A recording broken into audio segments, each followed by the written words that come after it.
দেশের মানুষকে বুঝাইতে গেলে, টেকনিক্যাল সুপিরিয়রিটি বোঝাইতে গেলে যে পরিমাণ আপনার কথা খরচ হবে, যে পরিমাণ আপনি বিরক্ত হবেন, তার চেয়ে এটা হলো সবচেয়ে সহজ সিস্টেম।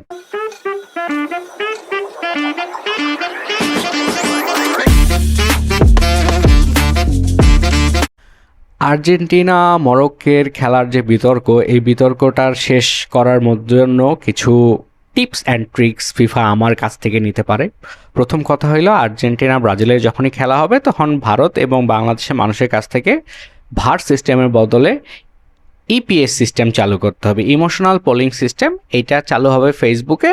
খেলা হবে, খেলার যখন একটা ফাউল হবে, ভারতের বাংলাদেশের মানুষ সেই ফাউলের পক্ষে বিপক্ষে 10 সেকেন্ডের পোলে মতামত দিবে। 51% যে পাশে মত যাবে সেইটা গ্রান্টেড হবে। যেমন মরক্কো বিল্ড আপে ফাউল করার পরে একটা গোল হয়েছে, জিকো একটা গোল করছে, যেহেতু বাংলাদেশের মানুষের মনে হয়েছে যে এটা ঠিক হয় না, বাংলাদেশ না সারা বিশ্বের মানুষের মনে হয়েছে, সারা বিশ্বের মানুষের মধ্যে বাংলাদেশেই প্রায় আছে 20 কোটি মানুষ, তো 20 কোটি মানুষের মধ্যে ধরলাম 18 কোটি মানুষ খেলা দেখে। তো তাই উচিত যে এই যে মানুষগুলো খেলা দেখে, এই মানুষগুলোর কথা বিবেচনা করে পোলিং সিস্টেম চালু করতে হবে। যে পোলিং সিস্টেমে বাংলাদেশের মানুষ ওই পোলে একটা করে ভোট দেবে। যখন জিকো ওই ফাউলটা হয়েছে, সুন্দর করে পজ করে কোথাও না গিয়ে, ভারের কাছে না গিয়ে রেফারি করবে, ডিসপ্লের দিকে তাকাবে, ডিসপ্লের দিকে তাকায় পোল দেখবে, সেখানে 10 সেকেন্ডে পোল যেদিকে যাবে, যদি গোল হয় তাহলে গোল, আর যদি গোল না হয় তাহলে গোল না। কারণ এর বাইরে তো আর কোনো উপায় নাই। এই দেশের মানুষকে বুঝাইতে গেলে, টেকনিক্যাল সুপিরিয়রিটি বোঝাইতে গেলে যে পরিমাণ আপনার কথা খরচ হবে, যে পরিমাণ আপনি বিরক্ত হবেন, তার চেয়ে এটা হলো সবচেয়ে সহজ সিস্টেম। ইপিএস সিস্টেম চালু করার জন্য ফিফাকে অনুরোধ করতেছি, জিয়ানি এই ব্যাপার ইনফান্তিনো এটা ভেবে দেখতে পারে। কারণ বাংলাদেশ থেকে প্রায় লক্ষ কোটি টাকা শুধু মেসিকে জেতানোর জন্য, আর্জেন্টিনাকে বিশ্বকাপ ফাইনাল খেলানোর জন্য পাঠানো হয়েছে, কিন্তু বাংলাদেশের অর্থ বছরের বাজেট হইল 9,25 কোটি টাকা, মনে হয় 9,25 কোটি টাকা সামথিং হইতে পারে, এই মুহূর্তে মনে পড়তেছে না, তবে 9 লক্ষ শিওর।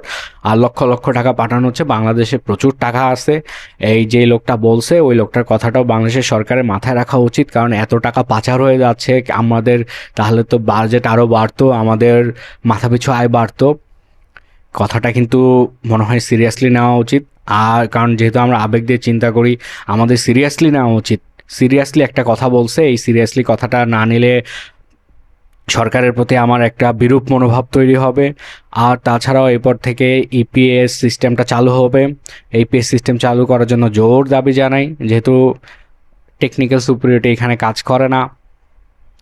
কারণ বাংলাদেশে আপনি ক্রিকেট খেলা বলেন, ফুটবল খেলা বলেন, সব খেলার একটা ইন্টারেস্টিং ব্যাপার হইলো, আমি তো নিজেও বাংলাদেশ ক্রিকেট বোর্ডের একজন কোয়ালিফাই আম্পায়ার, তো আমারও ম্যাচ পরিচালনা করার সুযোগ হয়েছে অনেকগুলোই। আমি দেখছি যখন একেবারে নিয়মতান্ত্রিক খেলার মধ্যে চলে জিনিসগুলো, নিয়মতান্ত্রিক একটা পরিবেশে তাদের খেলাগুলোকে পরিচালনা করা হয়, তখন তাতে পছন্দ না, বারবার বলে যে এত নিয়ম কেন। আসলেই নিয়ম, কারণ খেলতে গেলে কেউ একটা দল উইন হবে। তো এই জন্য কি আমরা যেগুলো নিয়ম চালু করা হয়েছে, এই নিয়মগুলো তো তাদের জন্যই করা হয়েছে, এক দলের জন্য তো শুধু হয়েছে তার তো না। যেহেতু আমি প্রত্যেকটা খেলায় দেখছি যে যখনই আমি ম্যাচ পরিচালনা করছি বা একটু টাইট হইলেই, বাট অবশ্যই টাইট হয়, কারণ টেকনিক্যাল সুপিরিয়রিটি যেখানে আছে, যেখানে দেখতে পাচ্ছি যে ঘটনাটা ঘটছে, সেখানে সেই জিনিসটা অবশ্যই গ্রান্টেড হবে। এখন কেন বলতেছে এই কথা, বড় বড় ম্যাচে যেমন ক্রিকেট খেলায় একটা আম্পায়ারদের কাছে যখন আম্পায়ারদের কাছে যখন ডিআরএস ছিল না, তখন কিন্তু সবার আগে নিয়মটা ছিল এরকম যে এলবিডাব্লিউর বেলায় দেখতে হবে সে সুইপ করছে কিনা বা স্ট্যাম্পের বল খেলছে কিনা, এটা হলো কথা। ইম্প্যাক্ট দ্য লাইন আসছে কিনা, আমরা সবসময় আগে চিন্তা করি ইম্প্যাক্ট দ্য লাইন কিনা।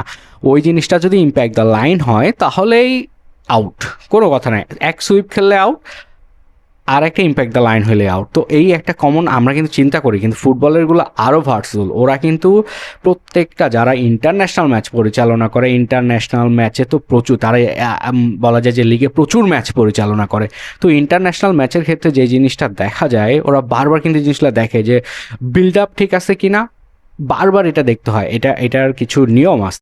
এইবারে যে আম্পায়ারদের বলতে গেলে ফিফার যে আম্পায়ারিং প্রসেসটা সাজাচ্ছে সে কিন্তু দুর্দান্ত একজন আম্পায়ার। সম্ভবত 2006-এ সে ফাইনাল ম্যাচ পরিচালনা করছে, আমার এই মুহূর্তে মনে পড়তেছে না, ইউরোর ম্যাচও পরিচালনা করছে। এরকম একজন দুর্দান্ত আম্পায়ার, এলিট ক্লাস আম্পায়ার যখন এই ফিফা পরিচালনা করতেছে, তখন কিন্তু ওই ফিফার যারা আরও যারা রেফারি আছে তারা কিন্তু এটা বারবার দেখে। কিছু কিছু টেকনিক্যাল ব্যাপার আছে, গোল হওয়ার আগে বারবার দেখা হয় বিল্ড আপ ঠিক আছে কিনা, এটা একটা মেইন কজের। এটা আইএফবি যে রুলস আছে সেখানেও মেইন একটা ব্যাপার হইলো যে বিল্ড আপ হয়েছে কিনা।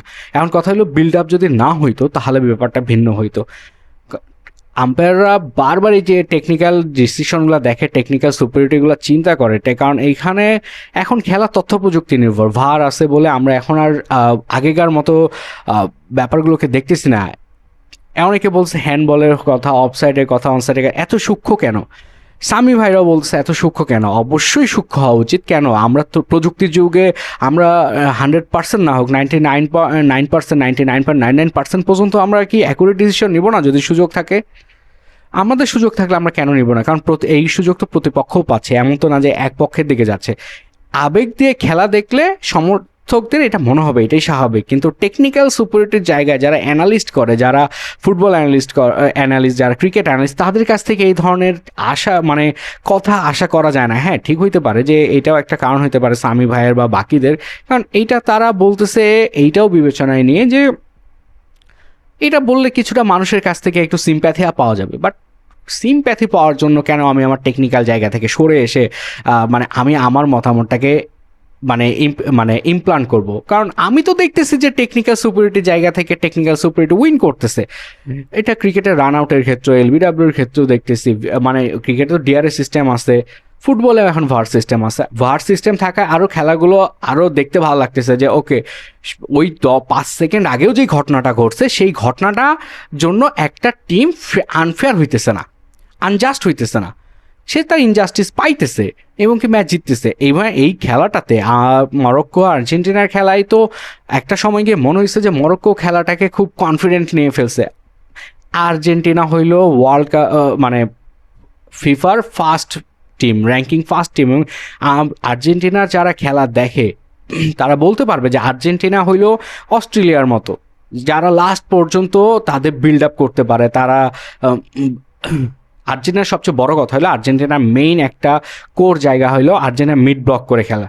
তো মিড ব্লক করে যারা খেলে, যারা তেরে ফুরে খেলে, যাদের লাস্ট সেকেন্ড পর্যন্ত মনে হয় যে আমি একটা বিল্ড আপ করে একটা গোল দিতে পারবো, এরকম একটা চান্স পাইলে গোল দিতে পারবো, সেই টিমের সাথে খেলতে গেলে এরকম ইমোশনালি কথা বলে আসলে লাভ হয় না ভাই। হ্যাঁ, ইমোশনালি দেখে মনে হচ্ছে যে আমার বিপক্ষে গেছে, কারণ যারা আর্জেন্টিনার সাপোর্টার না, আর্জেন্টিনার ইজিপ্টের সাপোর্টার, মিশরের সাপোর্টার, ব্রাজিলের সাপোর্টার, তাদের কাছে মনে হচ্ছে এটা একটা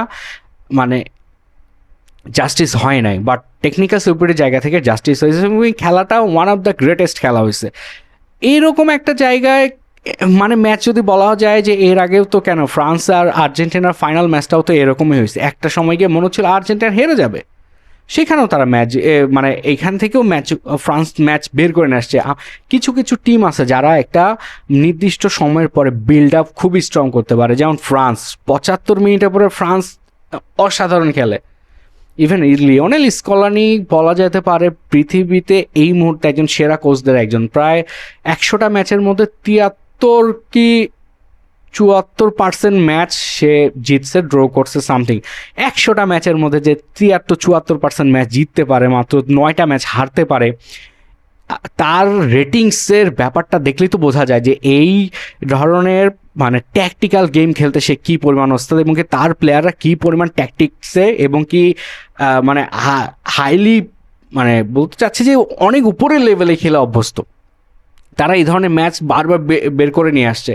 সো হ্যাঁ, কিছুটা মিশর এখানে নিজেও বুঝতে পারতেছে যে সে এখানে অনেকটা ডাউন খেলা খেলছে, যেটা মনে হচ্ছিল যে পুরো খেলাটা দেখলে মনে হইতেছে যে আরে এরকম হয়েছে, এরকম হয়েছে, আনফেয়ার হয়েছে। বাট এখানে কোনো আনফেয়ার হয় নাই।